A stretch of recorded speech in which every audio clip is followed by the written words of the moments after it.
Harsha Hospital, Center for Plastic and Cosmetic Surgery, Liposuction, Tummy tuck, breast surgery, lip, chin and nose correction సేవలు.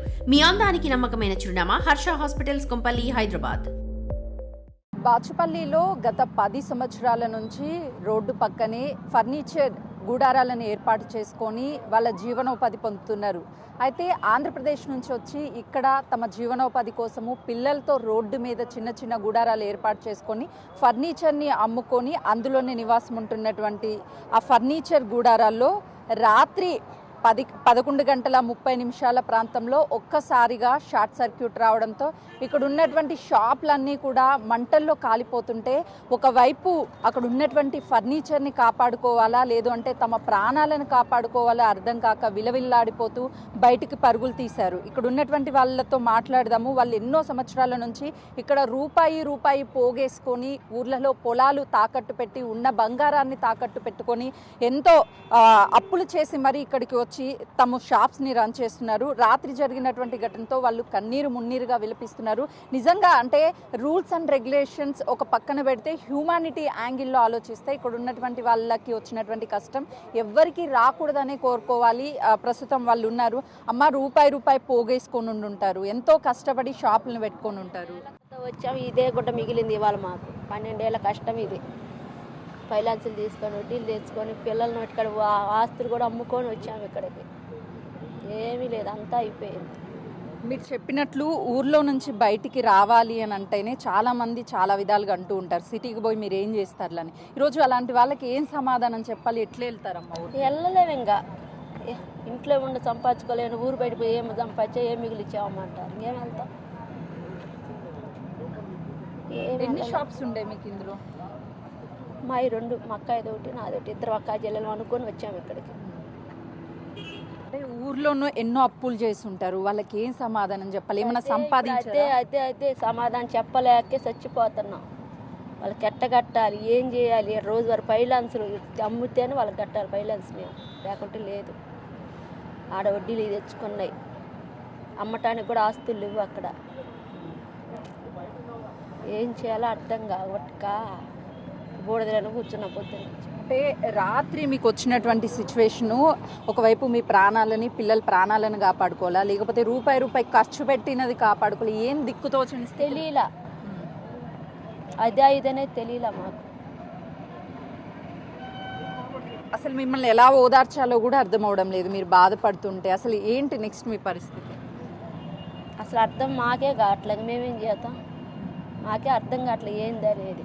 ఏం జరిగిందమ్మా అసలు రాత్రి? మీరు ఎక్కడున్నారు ఆ టైంలో?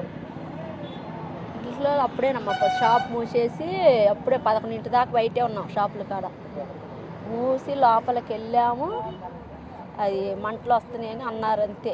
మేము స్నానాలు బొరాలు చేసేయాలి 12, 1 అయితే ఒక్కోసారి మాకు. నేను కొంచెం పెందలాడే మూసేసాం గ్రహణం కదా అని. అది వచ్చేళ్ళకి మాకు మంటలు వచ్చింది తెలియలే. లోపల వెనకున్నాం, ఆ దరినున్నాం, మేము వంట చేసుకుంటున్నాం.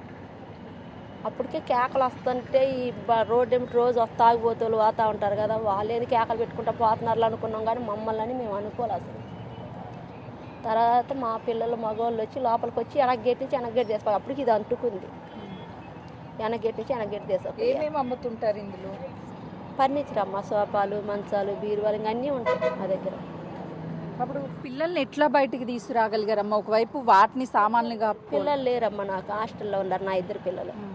పిల్లలు ఉండుంటే పరిస్థితి ఇంకా క్రిటికల్గా ఉంది. అబ్బా అయితే చూడొచ్చు, వీళ్ళంతా పాపం రెగ్యులర్గా ఇదే షాప్లో అమ్ముకొని వాళ్ళ జీవనోపాధి గడుస్తూ ఉండేది. కానీ ఈరోజు ఇది కాలిపోవడం వల్ల ఎవ్వరు అంటే వీళ్ళంతా ఇక్కడ ఏం దిక్కుదోచని స్థితిలో ఉన్నారు. ఈ బాధని ఎవరికి చెప్పుకోవాలి, ఏం చెప్పుకోవాలో కూడా వాళ్ళకి అర్థం కానటువంటి పరిస్థితి ఉంది. అంటే ఒకవైపు వాళ్ళ చుట్టాలు కావచ్చు లేకపోతే వాళ్ళకి సంబంధించిన వాళ్ళు కాల్ చేసి మాట్లాడుతున్నా వాళ్ళకి ఏం సమాధానం చెప్పాలి, ఊరికి తిరిగి ఎలా వెళ్ళాలి? అంటే ఇదంతా రెగ్యులర్గా పిల్లలతో అదేవిధంగా కస్టమర్స్తో సందడిగా ఉంటుంది. కానీ ఈరోజు వీళ్ళు దిక్కుదోచని స్థితిలో ఇట్లా కూర్చొని మా పరిస్థితి ఏంది అని అనేది ఎవరిని అడగాలో కూడా వాళ్ళకి అర్థం కావడం లేదు అని చెప్తున్నారు.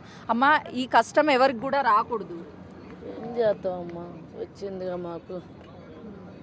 అన్నీ పోయినాయి, అన్నీ పోగొట్టుకొని కట్టుకుని గుడ్డలతో నిలబడ్డాము. ఈరోజు ఒంటి పైన ఒక గుడ్డ ఒక చీరతోటి నిలబడ్డాం అమ్మ. మా కష్టం 12 సంవత్సరాల కష్టం ఇది.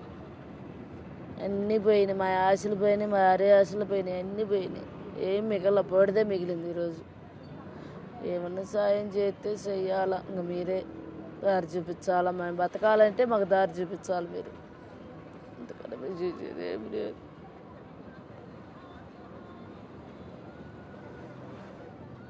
ఎన్నో ఆశలతో ఎన్నో కష్టాలు దాటి ఇంత దూరం వచ్చుంటారు. ఇప్పుడు ఈరోజు నిజంగానే మీరు అన్నట్టు బూడిదే మిగిలింది, ఏమీ లేదు. పిల్లల పరిస్థితి ఏంటి, మీ పరిస్థితి ఏంటి? ఏమి లేదమ్మా, ఇంకా మీరు దారి చూపిస్తే మేము బతకటమే, లేదా మళ్ళీ ఇంకా ఇది కావటం. కనీసం ఉదయం నుంచి ఏమన్నా తిన్నారా? ఏమి లేదమ్మా, తెచ్చిస్తున్నారు కానీ మేమేం తినలేదు. తెచ్చిస్తున్నారు కానీ ఏం తినల. పిల్లలు ఉన్నారా మీకు? ఒక అబ్బాయి ఉన్నాడు. తన కోసమే ఇదంతా కష్టం చేస్తూ ఉండొచ్చు. చేస్తున్నాం, ఏమి మిగలేదు. పిల్లలు ఒక చోట, మేము ఒక చోట, హాస్టల్లో పిల్లల్ని వేసుకొని రోడ్డు మీద పిల్లల్ని పెట్టకుండా కంటికి రెప్పలాగా నిద్ర కాసి చేస్తున్నాం. ఒంటి మీద బంగారాన్ని కూడా తాకట్టు పెట్టారట్టుగా ఉందమ్మా మీరు దీనికోసం. ఏం మిగలమ్మా. అయితే చూడొచ్చు, నిన్న అర్ధరాత్రి బాచుపల్లిలో జరిగినటువంటి ఫైర్ ఇన్సిడెంట్ వల్ల మొత్తం కాలి బూడిదైపోయింది. ఇది ఫర్నిచర్ షాప్స్లో ఉన్నటువంటి ఏ వస్తువు కూడా, ఒక్క మనుషులమే బయటపడ్డాము కానీ ఏం కూడా ఇక్కడ బయటపడలేదు. మాకు ఆర్థికంగా అన్నీ ఊర్లో పోగొట్టుకొని అన్నీ అమ్మేసుకొని మరి ఇక్కడ అప్పులు చేసి మరీ వచ్చాము. కానీ ఈరోజు మాకు మిగిలింది బూడిదే అని చెప్పేసి ఇక్కడ ఉన్నటువంటి వాళ్ళు కన్నీరు మున్నీరుగా విలిపిస్తున్నారు. నిజంగా ఎవరికి కూడా ఇలాంటి కష్టం రాకూడదు. ఎందుకంటే వాళ్ళు ఎన్నో బాధలు, ఎన్నో అవమానాలు తట్టుకొని ఇక్కడి వరకు వచ్చారు. ఎందుకంటే ఊర్లో నుంచి ఇక్కడికి సిటీకి వచ్చి బతకాలి అంటే అంత ఈజీ కాదు. ఇక్కడ ఉన్నటువంటి ఖర్చులు కావచ్చు, లేకపోతే ఇన్వెస్ట్మెంట్స్, బిజినెస్ చేయాలంటే ఇవన్నీ కూడా ప్రతి ఒక్కరికి తెలుసు. కానీ ఈరోజు వాళ్ళ చేతుల్లో మిగిలింది బూడిదే, ఏమీ లేదు.